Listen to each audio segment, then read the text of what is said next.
La predicación del pastor José Manuel Sierra es un poderoso mensaje sobre la obediencia y las oportunidades divinas que Dios concede a cada persona. Él enseña que, a lo largo del camino de la fe, el Señor brinda ocasiones para corregir, madurar y cumplir su propósito. Sin embargo, quienes actúan como el rey Saúl, conociendo la voluntad de Dios, pero aferrándose a su orgullo y autojustificación, terminan perdiéndolo todo. El pastor advierte que la desobediencia y la soberbia no solo destruyen una vida, sino que también pueden afectar a generaciones futuras. En contraste, la obediencia humilde como la de David abre las puertas de la gracia y de la verdadera bendición. Este mensaje es una llamada profunda a aprovechar cada oportunidad que Dios ofrece y a vivir una vida de obediencia completa y sincera. Damos gracias al Señor por este hermoso local que el Señor ha provisto en esta región, que se está utilizando fundamentalmente, o yo diría exclusivamente, para predicar la palabra de Dios, para bendecir las vidas, un punto de luz en medio de esta población, de esta localidad. Quiero dar la bienvenida a todos. Como habéis oído y sabido, han estado los chicos de campamento en estos días y ha sido una sorpresa muy, muy agradable para todos el haber recibido visitas de jóvenes que han venido de Estados Unidos, de Puerto Rico, de Bélgica, de Francia, de Alemania y alguno de España. Alguno de España también ha venido. No sé si me olvido algún país más, pero estamos muy agradecidos por este campamento que se ha podido llevar a cabo en nuestra finca aquí en Novelda, en Alicante, y espero que todos los que hayan tenido el privilegio y la oportunidad de asistir a él, pues se vayan renovados, con las ideas más claras, fortalecidos en el Señor. Gracias. Y a todos en general. Aleluya. Vamos a orar un momentito, por favor. Vamos allá a prepararnos para recibir la palabra del Señor, que es lo más importante de todo. Pero ahora queremos pedirte, Señor, que nos hables a través de tu hermosa y poderosa palabra, Señor. Gracias por esta oportunidad, este privilegio de poder tener tu palabra abierta en nuestras manos, para poder oír tu voz, recibir tu enseñanza, fortalecer por medio de ella nuestra fe, fortalecer nuestra comunión, nuestra relación contigo, y de esta manera crecer, madurar, desarrollarnos y seguir avanzando en tus caminos, Señor. Quita cualquier distracción y que todos estemos abiertos y atentos a tu palabra y que podamos disfrutar de cada cosa que se comparte y se diga en esta mañana. Ponemos todo en tus manos, en el nombre de Jesús. Amén y amén. Mientras buscamos la porción ahora que les voy a decir, de verdad que estoy también muy agradecido al Señor por el equipo de pastores, el equipo de familias que tenemos que están juntamente conmigo llevando el peso de todo este ministerio, de toda esta obra. La verdad es que nosotros lo único que le pedimos al Señor cada día es que nos dé mucha gracia, mucha sabiduría, mucha fortaleza para poder llevar a cabo pues todas las responsabilidades que tenemos, que no son pocas. Si tuviéramos más obreros, la obra se multiplicaría o se triplicaría, porque es tanta la necesidad y son tantos los lugares de donde nos escriben y de donde nos llaman, que realmente no damos abasto con los que somos hoy en día. Por eso hay algunos que tienen que ir a un sitio, otros tienen que ir a otro, ¿verdad? Y uno pues coordinando y organizando un poquito todo esto. Pero damos gracias al Señor porque podemos decir con la boca bien llena que hasta aquí hemos visto la mano y la manifestación del poder de Dios.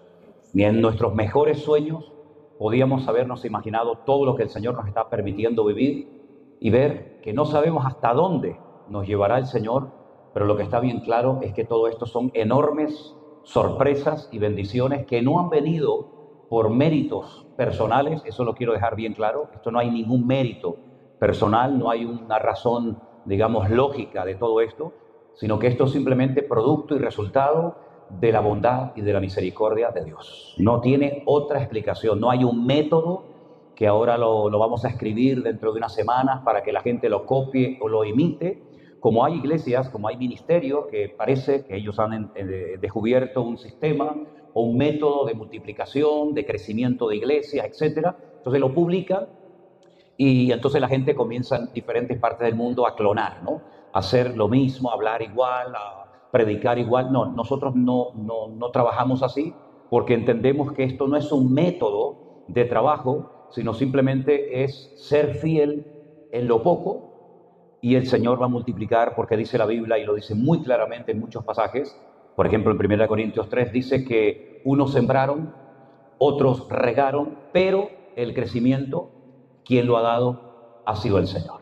El crecimiento de la obra no la da un hombre, no la dan las actividades, los campamentos, la virtualidad, sino el crecimiento, quien lo da es el Señor. Y Él sabe cómo hacerlo y por eso no hay ningún mérito personal en absoluto, sino que todos los méritos y todo el reconocimiento, la gloria y la honra, como solemos decir, es para el Señor. No hay más que eso, ¿vale? Y dicho esto, me gustaría que en esta mañana estuviéramos atentos, porque yo creo, y yo lo he vivido en carne propia prácticamente desde el principio de mi conversión, ya hace unos cuantos años atrás, que en la vida cristiana me refiero, como también en la vida secular, se presentarán de vez en cuando a nuestras vidas oportunidades, ¿sí? Y algunas de esas oportunidades vendrán directamente del corazón de Dios a nuestras vidas y tendremos que tener, yo digo, la suficiente madurez y también, como no, también la valentía para saber aprovechar el momento. Porque son oportunidades que a lo mejor pueden venir en otras ocasiones, pero también digo por experiencia propia que hay experiencias en la vida cristiana y oportunidades que a veces vienen muy pocas veces. Y yo veo en la Biblia que Dios es un Dios que da oportunidad a la gente. Le da oportunidad al pecador para que se arrepienta. Le da oportunidad al que se ha descarriado, al que se ha enfriado, al que se ha apartado del Señor para que vuelva y sea restaurado. Le dio muchísimas oportunidades al pueblo de Israel para que dejaran la idolatría y volvieran otra vez a la palabra. En definitiva, Dios es un Dios que da oportunidades continuamente. Y la primera ocasión en la que vemos que Dios le dio una oportunidad a una persona de corregir el rumbo, sin lugar a dudas, fue a Adán y a Eva. Los primeros pobladores, los primeros habitantes del planeta. La Biblia dice que ellos pecaron, desobedecieron, se desconectaron de su Creador, salieron del gobierno de Dios, ¿verdad? El gobierno de Dios, la cobertura de Dios, en el Nuevo Testamento se conoce como el reino de Dios. Por eso cuando el Señor Jesucristo viene, el primer mensaje que Él da, y es algo muy repetitivo en su ministerio, de hecho todas las parábolas, o prácticamente todas las parábolas giran en torno a la frase, y el reino de los cielos o el reino de Dios es semejante a, y ahí cuenta una historia, ¿verdad? Entonces, ellos salieron del gobierno de Dios, quedaron ahí un tanto a la deriva, sin embargo Dios, su Creador, los busca y les muestra cómo pueden volver otra vez a tener comunión con Él. Lógicamente, después de la caída, las cosas no fueron iguales que antes. Yo digo que cuando un jarrón, una jarra se cae al suelo, pues si juntamos los pedazos, podemos más o menos volver a pegarla y que más o menos quede igual. Pero si seguimos tirando la jarra, el jarrón, el vaso al suelo, llegará un momento en el que ya es mejor tirarlo a la basura porque es prácticamente imposible volver a juntar cada pedazo en su lugar y que quede igual que al principio, ¿verdad? Ya sabemos que nuestro Dios es un Dios que es un experto en restaurar, de tal manera dice que las cosas viejas pasaron, he aquí todo es hecho nuevo. Pero Adán y Eva, cuando volvieron a recuperar su comunión con Dios, ya no era lo mismo que antes. Ahora había, al derramar sangre, había una serie de sacrificios, de animales, de holocaustos que tenían que presentarse. Pero vemos que Dios le dio la oportunidad a Adán y a Eva, incluso también se la dio a Caín. Porque la Biblia dice que después de haber asesinado a su hermano Abel, Dios le habló. Le habló antes y le habló después. Por lo tanto, Caín también tuvo la oportunidad de rectificar el rumbo. Y vemos sería prácticamente, créame, por lo menos para mí imposible, ir enumerando una por una a las personas, los lugares, los países, etcétera, a los cuales Dios le dio una oportunidad para corregir el rumbo, ¿verdad? Pero pensaba en estos días en algunos personajes, como por ejemplo el famoso ladrón en la cruz, que algunos opinan, no se lo tomen literal, simplemente es un comentario, que cuando el Señor Jesucristo contó la parábola del buen samaritano, aquel hombre que cae en el camino herido, que nadie le hace caso, que pasan de él, puede ser que el Señor estuviera contando una historia muy conocida de unos malhechores, de unos maleantes, que se ocupaban de atacar a la gente cuando subían de diferentes partes del país a la ciudad de Jerusalén a presentar sus ofrendas, sus diezmos y presentarse delante del Señor. Y puede ser que uno de los ladrones en la cruz fuera uno de los que participaron en la paliza, en la golpiza que le dieron al pobre hombre que estaba herido en el camino, que después viene un samaritano, lo cura, lo venda, etcétera, etcétera. Sea como sea, 3 personas se levantaron en esa mañana sabiendo que era su último día de vida. 2 eran malhechores y 1 era hijo de Dios. Los 3 sabían perfectamente que hasta ahí había llegado su vida, aunque sabemos que la vida del Señor Jesucristo difiere mucho de la de los 2 ladrones. Pero lo que está bien claro es que si los 2 ladrones desayunaron esa mañana, que puede ser que sí o no, debido al nerviosismo de la ejecución inminente que te va a atrapar en cuestión de minutos, uno de ellos, que desayunó por la mañana siendo un miserable pecador, ¿quién le iba a decir que cenaría en el reino de los cielos nada más y nada menos que con el Rey de Reyes y el Señor de los Señores? Los 2 estaban crucificados en el mismo monte, el monte de la Calavera, un monte que aún se puede visitar, aunque la erosión ha hecho un trabajo terrible, porque ya prácticamente el monte de la Calavera está casi diríamos que irreconocible, aunque hay fotografías del siglo XIX donde se ve el monte de la Calavera de una forma espectacular. Pero debido a que la ciudad de Jerusalén ha ido creciendo y levantando su altura, ¿verdad? Porque se ha ido edificando sobre lo destruido, ya la boca de la calavera no se puede observar. Y ya las cuencas de los ojos y la nariz, pues ya es muy difícil a veces discernirla, ¿no? Pero lo que está bien claro es que los 3 fueron crucificados en el mismo monte, el mismo día y por la misma gente, el Imperio Romano. Los 2 tuvieron delante de ellos al autor de la vida, aquel que había hecho infinidad de milagros, aquel que había sido el hombre más popular en los últimos 3 años de la historia del pueblo de Israel. Todo el mundo sabía quién era Jesús de Nazaret, aunque no creyeran en él o aunque no lo siguieran. La palabra de Dios nos enseña que uno de los malhechores se burlaba y le exigía al maestro que demostrara, digamos, su poder y su autoridad descolgándose de la cruz y perdonándole la vida. Sin embargo, el otro, que estaba parado y crucificado en el mismo lugar, el mismo día al lado del Señor Jesús, aprovechó su oportunidad, porque él sabía que no iba a tener otra oportunidad. Él sabía que ese era el último día de vida. Y entonces se devuelve al Señor y le dice: acuérdate de mí cuando vengas en tu reino o con tu reino. Las palabras que dijo este hombre en la cruz son impresionantes. Porque ¿cómo va a volver este hombre si está a punto de morir como yo? De hecho, si ustedes observan y leen los evangelios con detenimiento, de los 3, el que primero murió fue el Señor Jesucristo. No murieron los malhechores y al último el Señor, sino fue al revés. El primero que murió fue el Señor Jesús y después los 2 malhechores, el que estaba a su derecha y a su izquierda. ¿Cómo este hombre le mira y le dice: acuérdate de mí cuando vengas, cuando retornes otra vez a la tierra, pero no como has venido en esta ocasión, sino como un rey? ¿Qué está diciendo este hombre? Que cree en la segunda venida del Mesías, que cree que cuando venga no vendrá como siervo sufriente, sino vendrá como el león de la tribu de Judá, como rey glorioso y triunfante. Y entonces es cuando el Señor le dice: hoy estarás conmigo en el paraíso. Es decir, esta declaración que has hecho, a través de ella has confesado tu fe y has reconocido públicamente quién soy yo, que soy un rey que injustamente está muriendo por ocupar el lugar de toda la humanidad y de sus pecados. Él aprovechó la única oportunidad que le quedaba. Ya no había más. Bueno, voy a mañana, ¿no? Como algunos dicen, algún día me arrepentiré. En el último momento de mi vida, en el último instante después de disfrutar la vida, invocaré a Dios y pediré perdón. Él sabía que no iba a tener nunca más ninguna oportunidad. Él iba a morir ese día, delante de tal vez su madre, sus amigos, sus familiares, sus hijos, no lo sé. Pero él aprovechó su oportunidad, la única que le quedaba. Cuenta la historia que un día el Señor Jesucristo, cuando iba camino a la casa de un principal de la sinagoga llamado Jairo, de repente se detiene porque dice que él ha notado, nadie notó eso, pero él sí, dice: yo he sentido que de mi cuerpo ha salido poder, alguien me ha tocado. Los discípulos no dan crédito a las palabras del maestro porque le dicen: Señor, todo el mundo te está tocando, todo el mundo te está apretando. Es como cuando caminamos por una calle muy concurrida y nos estamos dando codazos y nos golpeamos el uno al otro. Exactamente igual era la escena que les estoy describiendo en esta mañana. Era una multitud de gente que apretaba al Señor porque había venido nada más y nada menos que el hombre más importante de esa población, que era el principal de la sinagoga, Jairo. Y había venido a pedir auxilio por una hija que estaba a punto de morir, que después se entera de que muere.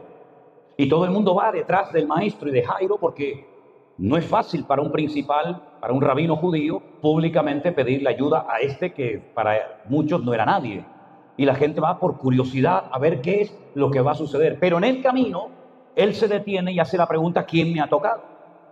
Y la Biblia dice que una mujer le dice: yo he sido la que te he tocado. Yo he padecido durante años de un flujo de sangre, de una pérdida de sangre y por lo tanto de vida, de vitalidad, de fuerza, de todo. Pero yo te he tocado porque yo tenía en mi mente, yo tenía en mi corazón la idea de que si tan solo fuese capaz de acercarme a ti, a pesar de lo débil que me encuentro, a pesar de que estoy arruinada, porque la Biblia dice que todo cuanto tenía lo gastó en médicos y estaba cada día peor, yo tenía un rayo de esperanza en mi corazón, que si tan solo tocara el borde del manto del maestro, yo sería sana. Y así es lo que ha sucedido. Y ella aprovechó su oportunidad, porque probablemente si no hubiera tocado ese día al Señor, al día siguiente esta mujer estaría muerta. ¿Quién le iba a decir a esta mujer que mañana iba a estar con vida o dentro de una semana? Nadie. Tal vez era la última oportunidad en su vida que tenía de tocar a Jesús. Además, acercarse a Jesús era muy complicado, porque siempre estaba generalmente rodeado de enormes multitudes. Aprovechó su oportunidad. ¿Y qué me dicen de otro que era un publicano, pequeñito de estatura, que dice la Biblia que quería ver a Jesús, pero no podía a causa de su falta de estatura? Pero él dice que salió corriendo, se subió a un árbol sicómoro, que es un árbol muy fácil de trepar, y dice que allí estuvo esperando pacientemente hasta que pasara el maestro, y cuando el maestro pasó, no pasó de largo, que podía haberlo hecho, ¿verdad? Sino que se detiene al pie del árbol, se le queda mirando y lo llama por nombre. No le dice: ¿cómo te llamas? ¿Qué haces allá arriba? Porque al Señor no hay que sorprenderlo con nuestras respuestas, sino que Él nos conoce desde el vientre de nuestra madre y sabe perfectamente cómo estás y dónde vives, sabe toda tu vida. Y le dice: Zaqueo, date prisa, desciende, porque hoy es necesario que yo coma, que yo pose contigo en casa. Y aprovechó la única oportunidad que tenía, porque Jesús probablemente nunca más volvería a pasar por ese camino, porque él estaba constantemente dando vueltas, ¿verdad?, por todo el país. Y aprovechó su oportunidad. Y si nos vamos al Antiguo Testamento, podríamos estar aquí hasta diciembre hablando de hombres y de mujeres y de países y de pueblos y de reyes y de profetas y de gente que aprovechó su oportunidad. Pero fíjense, por ejemplo, en el caso de Abraham. El Señor lo puso a prueba muchas ocasiones. Hay un mensaje muy interesante que consiste en hablar de todas las pruebas por las cuales pasó Abraham, las diferentes pruebas que abarcan todas y cada una de las áreas de la vida de un ser humano: la familiar, la económica, la personal, etcétera, etcétera, y ver cómo Dios lo va moldeando a través de todas y cada una de esas pruebas. Y hay un momento en el que el Señor le da una orden extraña, no le da ninguna explicación, simplemente le da una orden: sal de tu tierra y de tu parentela a la tierra que yo te mostraré. Y dice que salió sin saber a dónde iba. Me imagino las risas y las burlas de los amigos, de los familiares, de los parientes, diciendo: ¿pero a dónde vas, hombre? ¿Pero a dónde vas? ¿Vas a renunciar a tu herencia? ¿Vas a dejar a tus amigos, tu trabajo, tu familia? ¿Pero te estás loco? ¿A dónde vas? Dice: Dios me ha llamado. Y aprovechó su oportunidad. Y en el camino fue descubriendo el poder y la grandeza de Dios. Y en el camino Dios le fue revelando el plan. Y en el camino fue descubriendo cosas maravillosas que si no hubiera salido, nunca las hubiera descubierto. Por eso todos tenemos la oportunidad de crecer, de madurar, de servir, de honrar al Señor, pero hay algunos que se quieren quedar, y mientras unos se quedan, otros salen, y los que salen y se atreven son los que ven las sorpresas y las maravillas de Dios. Como cuando Jesús se acercó a una barca a medianoche, dice que tuvieron miedo sus discípulos, creyendo que veían un fantasma. Sin embargo, uno de ellos se atrevió a decir: si tú eres, no tengo bien claro si eres tú o no, pero si tú eres, la única forma de comprobarlo es que me permitas hacer lo que tú estás haciendo. Permíteme caminar por encima de las aguas como tú lo estás haciendo. Y el Señor le dijo: venga, venga, ya que hablas tan rápido, venga, anímate, sal. Y Pedro salió y tuvo su oportunidad y caminó, ¿verdad? Y así podíamos ver cómo Josué tuvo su oportunidad y cómo Elías, que fue el profeta que le enseñó y le pasó el testigo a Eliseo, tuvo su oportunidad. Y ya digo, nos llevaría muchas horas hablar de todo esto. Pero yo quiero específicamente hablar de una persona que también tuvo su oportunidad, pero no la supo aprovechar. Lo echó todo a perder por una mala actitud y porque realmente tarde o temprano, en las pruebas de la vida, saldrá lo mejor de ti y también lo peor de ti. Las pruebas no vienen para cubrirnos, las pruebas vienen para descubrirnos. Es al revés que la ropa. La ropa se creó, se inventó para cubrir. Las pruebas se inventaron para descubrir lo bueno y lo malo que hay dentro de todos y cada uno de nosotros. Y en 1 Samuel capítulo 15 hay una historia de un hombre que humanamente hablando da mucha pena. Yo sé que para algunos la palabra pena es como vergüenza, pero si usted mira en el diccionario la palabra pena, aparte de ser un apellido, yo le digo sé lo que estoy diciendo porque yo tengo una pena en mi vida y es que mi esposa se llama Elena Pena, ¿sí? Aparte de eso, pena no es vergüenza, pena es tristeza, es dolor, ¿verdad? Y a mí, al principio, cuando no entendía mucho, me daba pena de este hombre, pero hoy en día no me da ninguna pena. Porque hay personas en la vida que no han cambiado porque no han tenido una oportunidad de cambiar. Y de eso sí podía sentir cierta pena. Pero de personas que lo han tenido todo para triunfar, de creyentes que lo han tenido todo en bandeja, para vivir una vida cristiana poderosa y no han querido, no siento ninguna pena, sino todo lo contrario. Y este hombre lo tuvo todo en las manos y todo lo echó a perder. Primera de Samuel, capítulo 15, nos habla de un profeta llamado Samuel, que es producto de una oración de fe que hizo su madre Ana. Y a raíz de esa oración, a raíz de ese quebrantamiento delante de la presencia del Señor, nace este hombre que llegó a ser una bendición tremenda. Pues este hombre fue un gran varón de Dios, un profeta por más de 40 años, y tuvo la oportunidad de conocer personalmente a Elí, a sus hijos, Ofni y Fines, de conocer a Saúl, de conocer a la familia de Saúl, como sus hijos Jonatán, etc., de conocer, por ejemplo, a David y a todos sus hermanos y a su padre. Es decir, fue un hombre muy utilizado y muy bendecido por el Señor.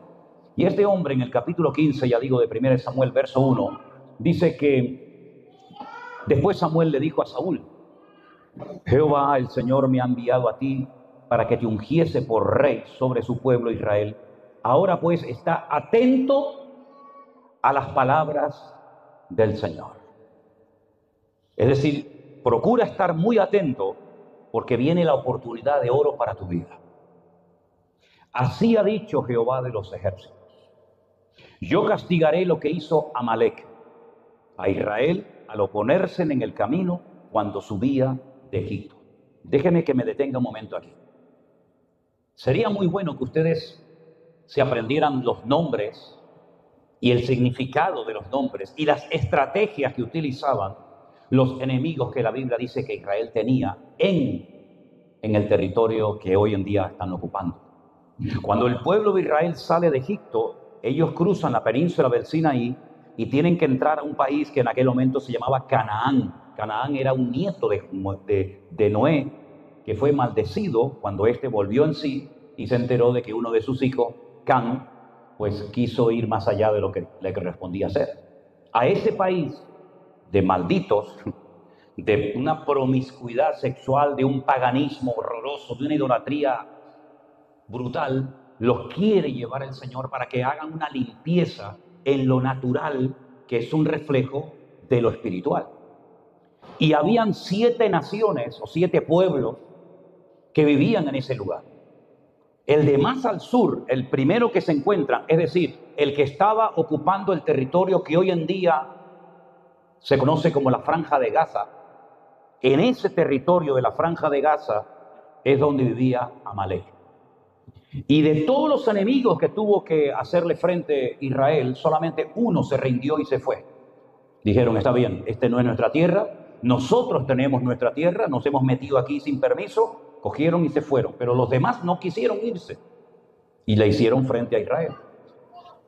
En el caso de Amalek es un enemigo completamente diferente, por ejemplo, a los filisteos, o a los amorreos, o a los jebuseos. ¿Por qué es diferente? No solamente por el nombre, sino porque es un pueblo que tenía una estrategia totalmente diferente a lo de los demás. No atacaba de frente, no lo ves venir, sino que ataca por la retaguardia. ¿Quiénes iban en la retaguardia? Pues las mujeres con sus hijos, los animales, los ancianos, los que no estaban físicamente en una condición tan buena como los que podían ir en primera línea, ¿verdad? Y generalmente atrás iban las personas más lentas, las más mayores, las más vulnerables. Y Amalek siempre solía atacar por la espalda. Cuando tú vas delante, y estamos hablando de una multitud de más de 2 millones de personas, si se te cuela alguien por atrás, tú no te das cuenta, porque yo voy delante y detrás de mí hay miles y miles y miles y miles de personas. Por lo tanto, no es que yo lo vea venir, sino que yo no me entero porque voy delante, voy oteando el horizonte, voy buscando camino, voy buscando agua, voy buscando pasto para los animales, y detrás de mí hay 1,5 millones de personas, por decir algún número, y esa es la táctica de Amalek: atacar por la retaguardia, comenzar a herir de adentro hacia afuera. No es el enemigo que viene, sino que es el enemigo que se te cuela. Y no solamente eso, sino que la Biblia nos enseña que cuando el pueblo de Israel se dio cuenta de que el enemigo se le había metido dentro por la retaguardia, fue un enemigo tan poderoso que es la única vez, repito, la única vez que Moisés tiene que subir a lo alto de una montaña a ponerse a orar por los soldados que tienen que traer libertad y liberación al pueblo. Porque era un enemigo con una connotación espiritual brutal. Hay gente que desprende una cosa mala espiritualmente hablando. Y así eran los amalecitas. No eran simplemente personas que te lanzaban una flecha o te lanzaban una jabalina o una piedra. No, no, no. Eran personas que traían un espíritu demoníaco que infectaba, que contaminaba el ambiente. Y Moisés discierne que este enemigo es diferente a todos los demás. Tiene que subir a lo alto de una montaña y dice que se tiene que poner a orar con sus manos levantadas. Y dice que mientras él tiene sus manos levantadas, él observa en el valle que Israel vence a Amalek. Pero en el momento en el que él baja las manos porque se cansa, ¿verdad? Porque el cansancio le da pie al enemigo, el enemigo prevalece contra los soldados de Israel. Y se dieron cuenta algunos que había momentos que ganabas y otros que perdías. Había momentos que prevalecías y otros momentos que eras vencido. Entonces suben 2 personas a lo alto de la montaña y le dicen a Moisés: siéntate sobre esta piedra, nosotros te vamos a sustentar los brazos, uno por la derecha y otro por la izquierda, y tú sigue orando mientras nosotros guerreamos en el valle. Y esa fue la única manera de poder vencer, por lo menos ese día, a Amalek. Y entonces allí Dios hace una declaración que está escrita en la Biblia, muy interesante, que dice que Israel tendrá de generación en generación guerra contra Amalek. Porque Amalek es mucho más que un pueblo, es mucho más que algo físico, es algo de tipo espiritual. Y dice que Israel tendrá por generaciones guerra contra Amalek, pero no solamente eso, sino que además la Biblia dice que Amalek se atrevió a pelear contra el trono de Dios. Es decir, el objetivo de Amalek, del diablo, no era otro más que destronar, quitar a Dios de su soberanía, de su trono. Ustedes saben que al principio de los tiempos, antes de Génesis capítulo 1, ese fue el intento que Satanás hizo. Subiré y me sentaré en el trono de Dios, y desde ese trono gobernaré todos los reinos de la tierra y dirigiré al mundo. Para sentarse en el trono de Dios, Dios tiene que ser previamente destronado, tiene que ser quitado, porque no caben 2 en el trono, solamente hay espacio para uno. Por lo tanto, es una guerra con una connotación espiritual brutal, y Moisés la reconoce. Y ese pueblo, aunque ese día fue vencido, parece ser que sobrevivió, y después de un tiempo todavía había muchos descendientes de Amalek. Y ahora viene el profeta Samuel y dice: escúchame bien lo que te voy a decir, porque Dios te va a mandar a una misión. Dice: ve, versículo 3, hiere a Amalek, destruye todo lo que tienes, todo lo que tiene, destrúyelo. En otras palabras, ha llegado el momento de cortar el problema por lo sano. Uno de los grandes problemas que muchas veces ocurren en ciertas y determinadas batallas es que no se termina la faena, ¿no? Siempre quedan flecos sueltos. ¿Sí? Ay, si hubiéramos hecho aquello, sí, pero es que ahora es tarde, tienes que haberlo hecho en el momento. Amalek había sobrevivido, y ahora el Señor le dice a través del profeta Samuel: quiero que vayas y acabes lo que no se acabó en la generación anterior. A veces a nosotros nos corresponde terminar lo que otra generación empezó, y también a veces a nosotros nos corresponde terminar con algo que otra generación hizo.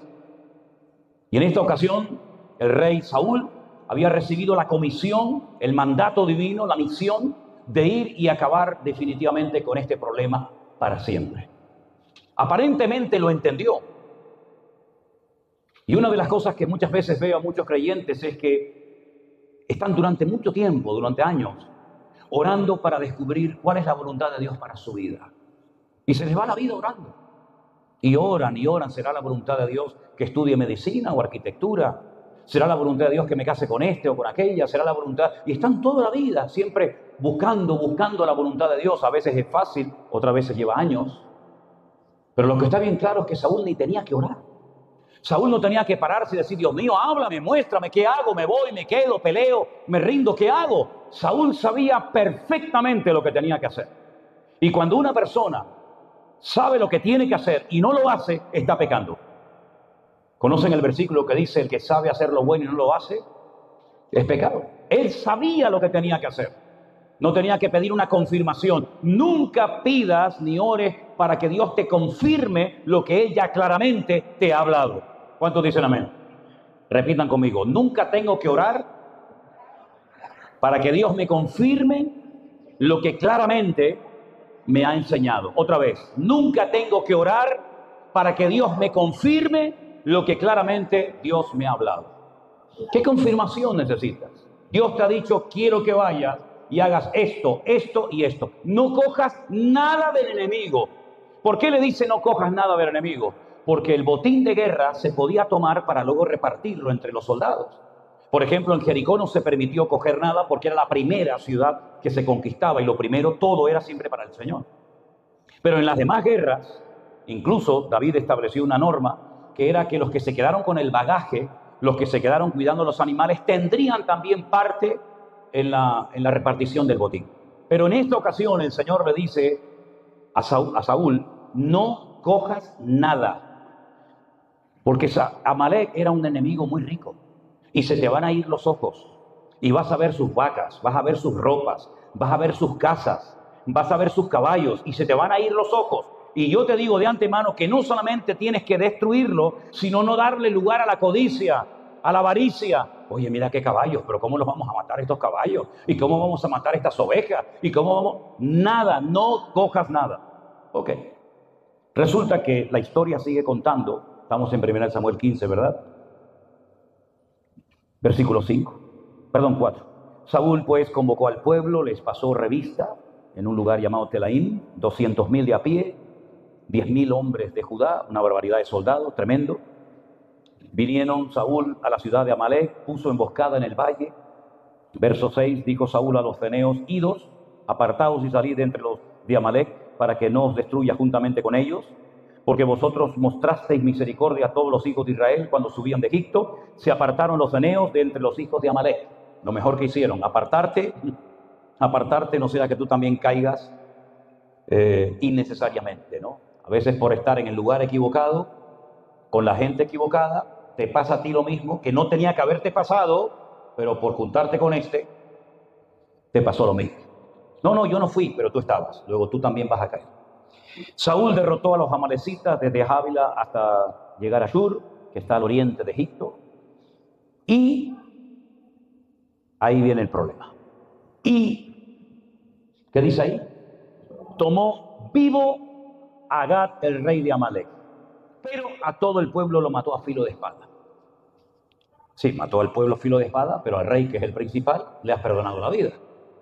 Saúl y el pueblo, repito, Saúl y el pueblo, no dice el pueblo, dice Saúl y el pueblo perdonaron a Agag y a lo mejor de las ovejas y del ganado mayor, de los animales engordados, de los carneros, de todo lo bueno, y no lo quisieron destruir, más todo lo que era vil y despreciable destruyeron. Vino la palabra de Dios a Samuel y le dijo, escuchen esto porque para mí estos son uno de los versículos más tristes de la Biblia, porque ahora viene la sentencia de Dios. Ahora viene el juicio inmediato de parte de Dios y es el siguiente. Me pesa haber puesto por rey a Saúl, le dice el Señor a Samuel, porque se ha vuelto en pos de mí y no ha cumplido mis palabras. Y se apesadumbró Samuel y clamó a Jehová toda aquella noche. perdió una noche de oración y de sueño por estar orando por alguien que ya ni la oración iba a funcionar. Es terrible cuando una persona se endurece de tal manera que ya ni orando va a pasar nada en su vida. Y eso es lo que el Señor le está diciendo a Samuel. Ya es demasiado tarde. Madrugó luego Samuel para ir a encontrarse a Saúl por la mañana, y fue dado aviso a Samuel diciendo: Saúl ha venido a Carmel, y he aquí se levantó un monumento, y le dio la vuelta y pasó delante y descendió a Gilgal. Ahora, claro, uno lee esto y piensa que Carmel está aquí y Gilgal está en la acera de enfrente. Hay un montón de kilómetros. Desde la cordillera del Carmel hasta Gilgal hay un montón de kilómetros, ¿verdad? Solo aprecias cuando estás allí y ves la distancia.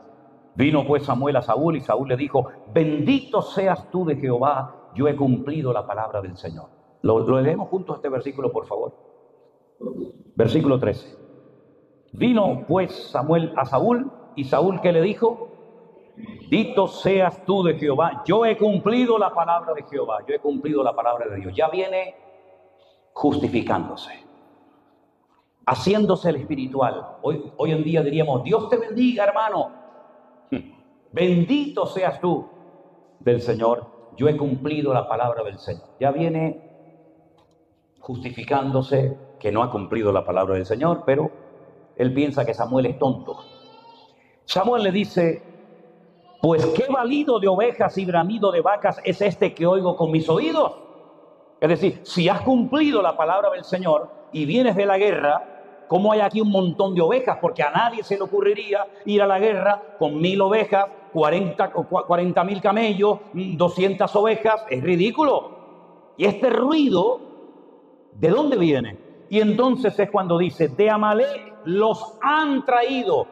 ¿Qué dice el versículo 9?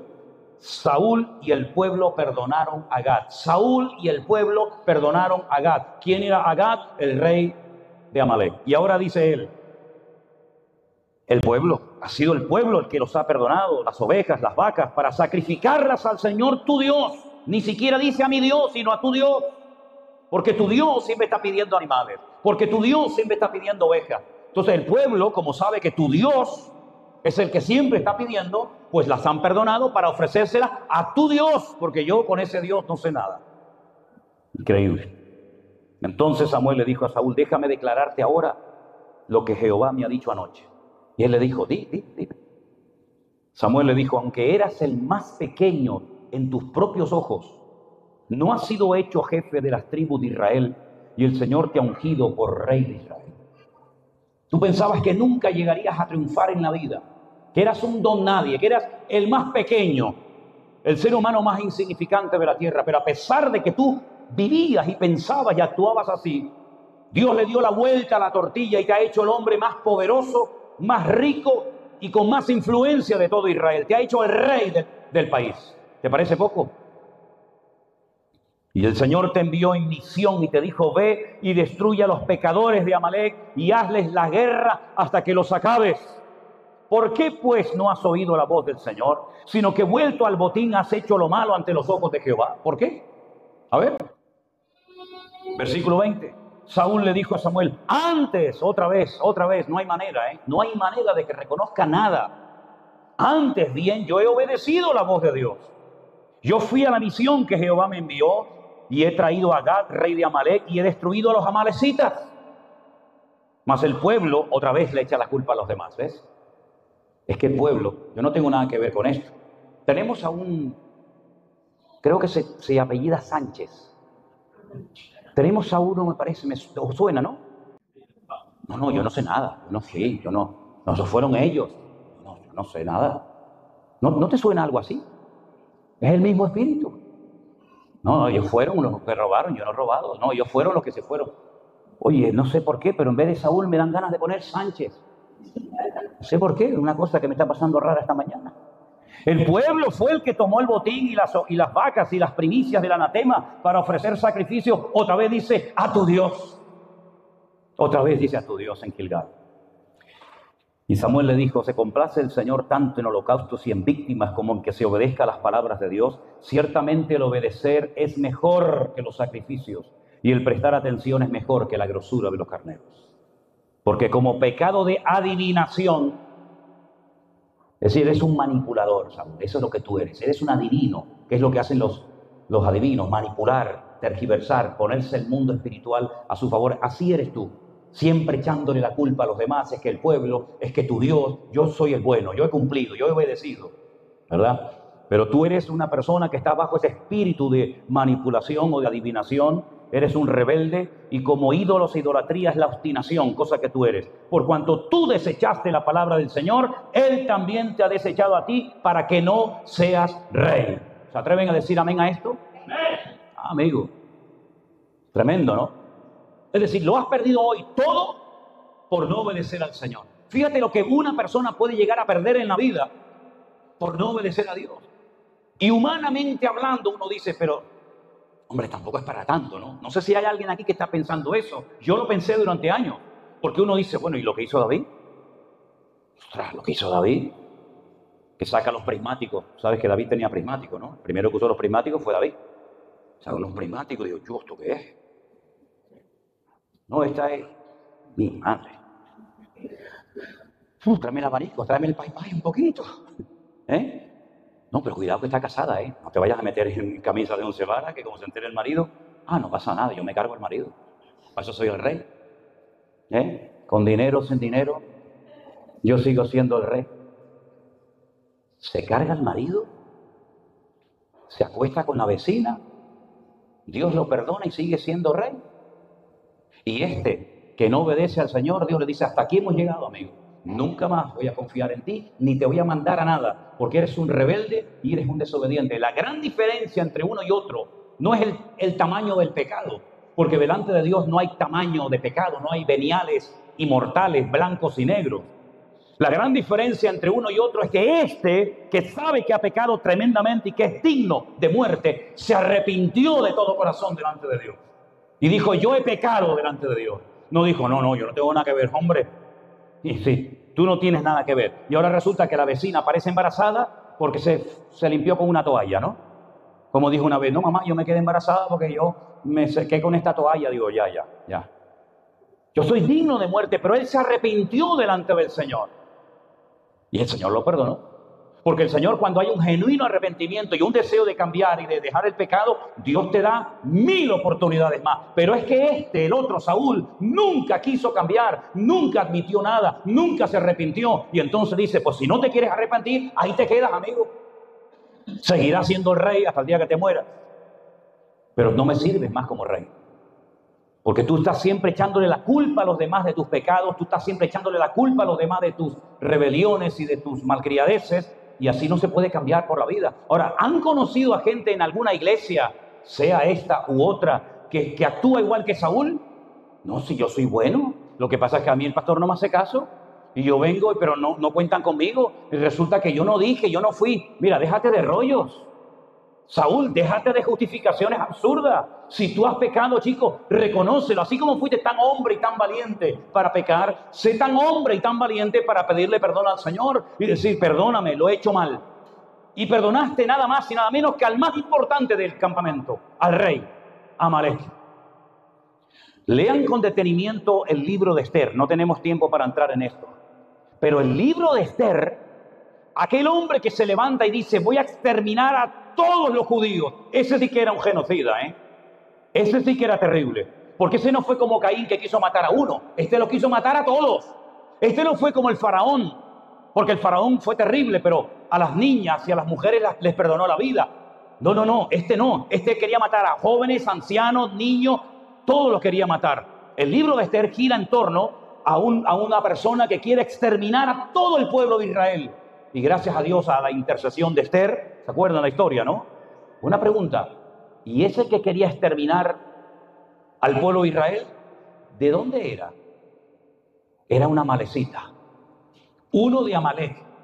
Por no haber terminado, Saúl, en tu momento, lo que te dije, generaciones más tarde siguen sufriendo porque tú no terminaste lo que el Señor te dijo que terminaras. ¿Te das cuenta cuando tú dejas una ventana abierta? Tal vez tú no lo sufras, pero tus hijas o tus nietos pueden llegar a sufrir aquello que tú no superaste, aquello que tú no le entregaste nunca al Señor.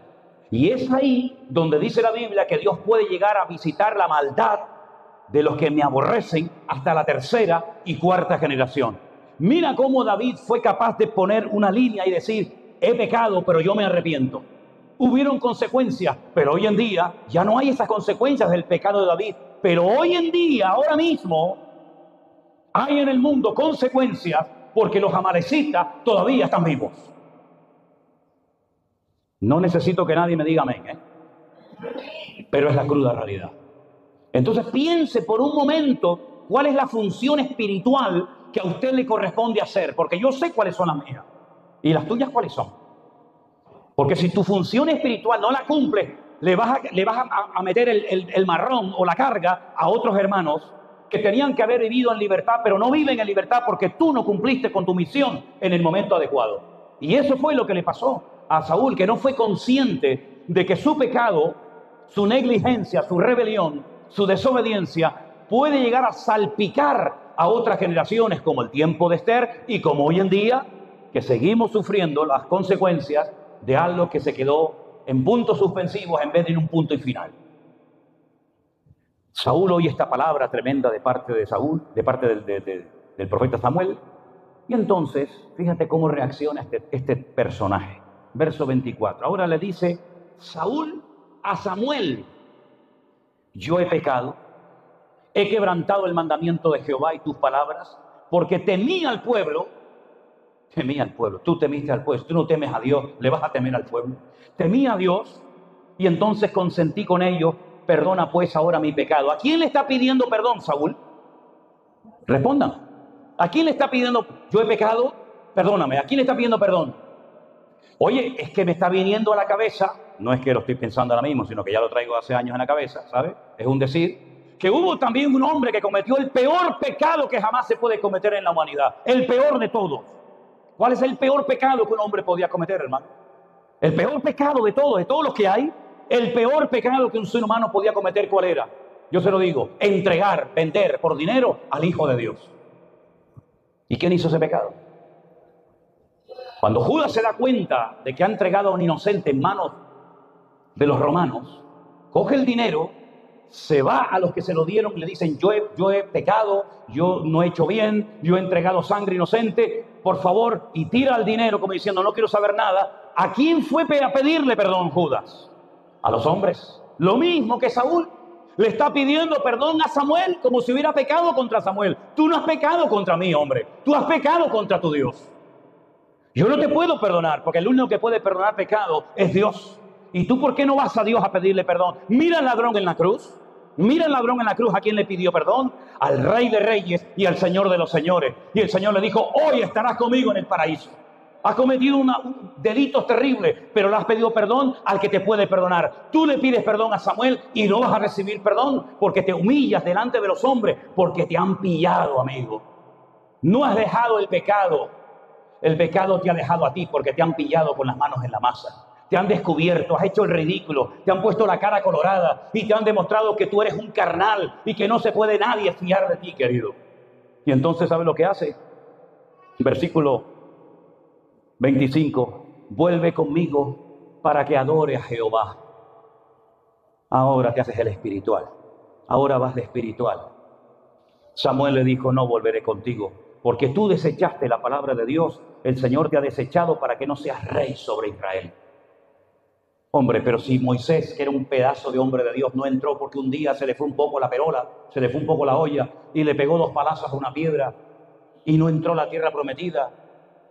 ¿Tú te crees que lo que tú has hecho, que es 1000 veces peor que lo que Moisés hizo, aquí no ha pasado nada? Entonces Samuel le dice, versículo 27, mira, volviéndose Samuel para irse, estos versículos tremendos, él asió de la punta de su manto y se le rasgó. Le agarró los tzitzit, esos hilitos que lleva, bueno, ahí hay un manto de oración, y ese manto, si lo veis después, tiene unos hilitos. Son 8 hilos y 5 nudos, son 13 en total, y dice que los agarró y se los arrancó, ¿verdad? Y entonces Samuel le dijo, hoy ha rasgado de ti el reino de Israel y lo ha dado un prójimo tuyo mejor que tú. Además, el que es la gloria de Israel no mentirá ni se arrepentirá, porque no es hombre para que se arrepienta. Y él dijo, yo he pecado, pero te ruego, escucha esto es fuerte, yo he pecado, yo he metido la pata, pero te ruego que me honres delante de los ancianos de mi pueblo y delante de Israel y vuelvas conmigo para que adore al Señor tu Dios. Es decir, no hay arrepentimiento, no hay perdón, no hay ni el más mínimo reconocimiento, pero vamos a hacer el paripé.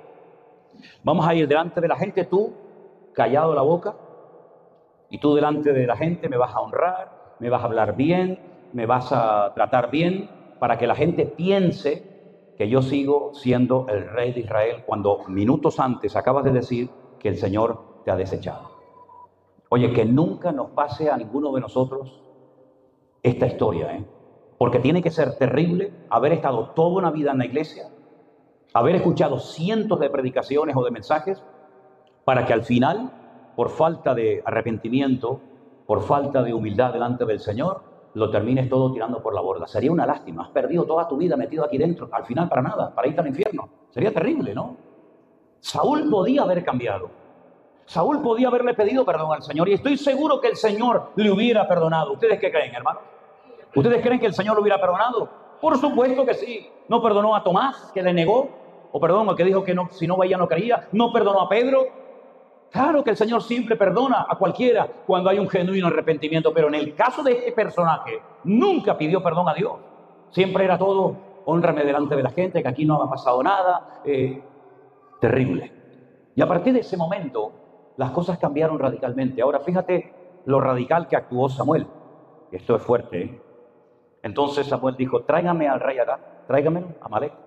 Y Agag vino alegremente, como diciendo, bueno, ya me perdonaron la vida. Si el rey, que es el que tiene la autoridad, me ha perdonado, este que es el profeta, también hará lo mismo. Sí, no te queda nada.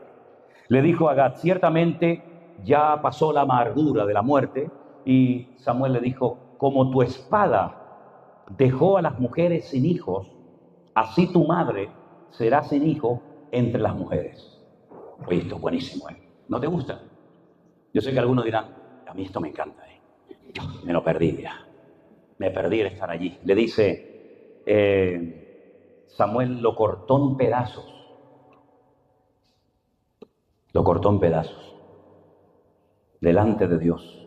Se fue a Ramá, se fue a su casa y nunca más vio Samuel a Saúl en toda su vida. Nunca más. Samuel lloraba a Saúl y Jehová se arrepentía. Es una expresión humana, ¿no? De haber puesto a Saúl por rey sobre Israel. ¿Saben cómo llamo yo a Saúl? Creo que lo he dicho aquí en otra ocasión. El juguete roto. Fue un juguete roto que duró un tiempo, pero cuando llegó la prueba, ¿qué dije antes en el mensaje? Que la ropa es para cubrirnos y las pruebas son para descubrirnos. Y salió lo peor de Saúl. Salió que era un carnal, salió que era un soberbio, salió que era un acomplejado, salió que era una persona peligrosa. Y no hay nada peor que un hombre carnal con poder y encima con dinero. Y no sé por qué me viene siempre Sánchez a la cabeza. Siempre me viene Sánchez a la cabeza. Un hombre carnal, peligroso, enfermo, psicópata, con poder y con dinero. Exactamente igual se vuelve a repetir la historia. Exactamente igual.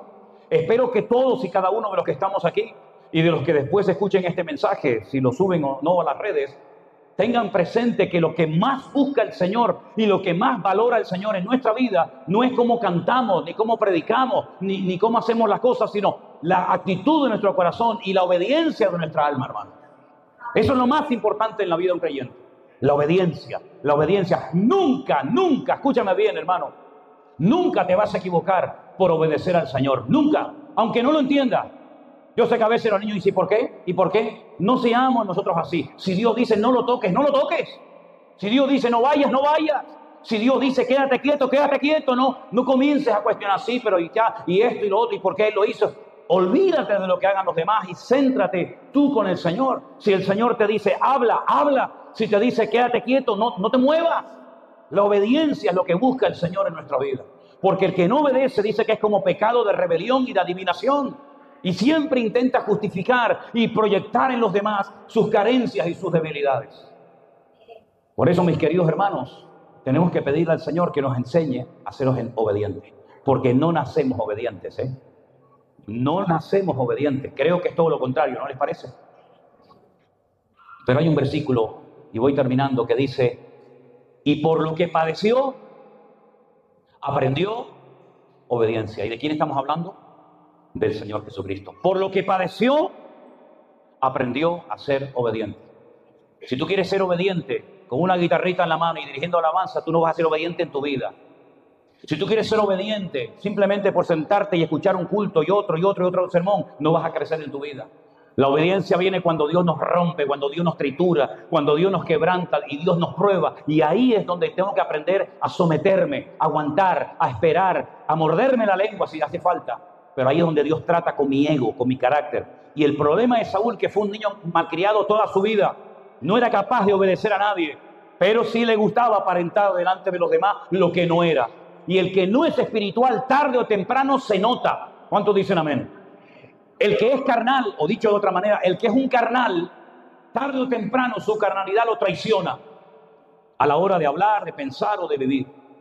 Por eso que el Señor nos ayude a ser una iglesia obediente, a ser un pueblo de creyentes obedientes, que obedecen al Señor independientemente de si entiendo o no entiendo, independientemente de si lo siento o no lo siento. La obediencia es lo más importante que podemos aplicar en nuestra vida cristiana si quieres realmente crecer. Ahora, si no quieres crecer, sigue como estás. Pero si quieres crecer, amigo, Dios tiene que tratar con todas y cada una de las áreas de nuestra vida. ¿Qué fue lo que pasó? Todos conocemos el resto de la historia. Para mí el libro de Primera Samuel es espectacular. Es uno de mis libros favoritos. Dios comienza ahí preparando en el anonimato, digamos casi en la clandestinidad, a un jovencito pastor de ovejas que nadie habla de él, nadie sabe nada de él, pero Dios le echó el ojo. Porque el ojo de Dios está sobre aquellas personas que tienen un corazón que, a pesar de su carácter, de su temperamento, de lo que sea, pero son personas que aman y quieren obedecer al Señor. Era un muchacho por ahí por las montañas de Judea, parecía un poco agresivo, un poco ahí medio salvaje, se peleaba con osos, se pelea con un león, una bestia oveja arriba terrible, viste ahí de mala manera, pero el Señor le echó el ojo. Yo le dije al Señor, Señor, échame el ojo. Yo le dije al Señor, échame el ojo, Señor, no me lo quites de encima. Se hizo un experto en un arma que mata y hace un daño terrible, que se emplea todavía hoy en día, que es la honda. La honda sale con una fuerza como la de un tiro. Y este muchacho se hizo un experto ahí en la soledad, en las montañas, desarrolló una puntería espectacular. Se conoció el terreno de Israel como la palma de una mano. Este sí que era un verdadero Rambo. Sabía dónde estaban las fuentes de agua, dónde estaban las cuevas, dónde estaban las montañas, dónde estaban los valles. Tuvo durante años, desde los 17 años hasta los 30, escucha, desde los 17 hasta los 30, corre para acá, corre para allá, sube, baja. Se conoció el terreno, se preparó. Estaba en plena forma y cuando el Señor lo levanta a la edad de 30 años, está perfectamente capacitado. ¿Cuál fue el problema? Que Saúl se convirtió en rey de la noche a la mañana. Hoy no eras nada, mañana eres el rey. No fue tratado. Y para ser usado hay que ser tratado. David fue ungido y escogido por el Señor cuando era un adolescente, con 17 años. Y hasta los 30 no subo al trono. En ese tiempo Dios lo preparó, Dios lo trituró, Dios lo capacitó de tal manera que cuando él suba al trono no es un malcriado, no es un caprichoso, sino una persona bien preparada en todos los sentidos. Sabe lo que es trabajar, lo que es dormir a la intemperie, lo que es jugarse la vida, lo que es cuidar de las ovejas de su padre. Y una persona que fue preparada. Y por eso estamos en un tiempo de preparación. Muchos de ustedes están en un tiempo de preparación. No abortes el proceso y el trato de Dios en tu vida. Porque Dios nos quiere usar a todos, a todos. Esto no es una lotería. Ay, él tuvo suerte, el otro no tuvo. No. Dios nos quiere usar a todos, pero déjense tratar por el Señor. No le echen un pulso al Señor. Si el Señor te tiene callado, te aguanta y gózate en ese tiempo. Y llegará el momento cuando Dios diga, buen siervo fiel, sobre poco fuiste fiel, sobre mucho te pondré. Entra en el gozo de tu Señor. Aleluya. Bueno, podríamos hablar mucho más, pero cierra tus ojos en esta mañana. Vamos a orar, darle gracias al Señor por esta palabra.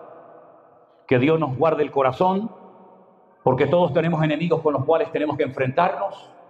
Todos tenemos nuestro Amalek, nuestros filisteos, nuestros jebuseos, todos.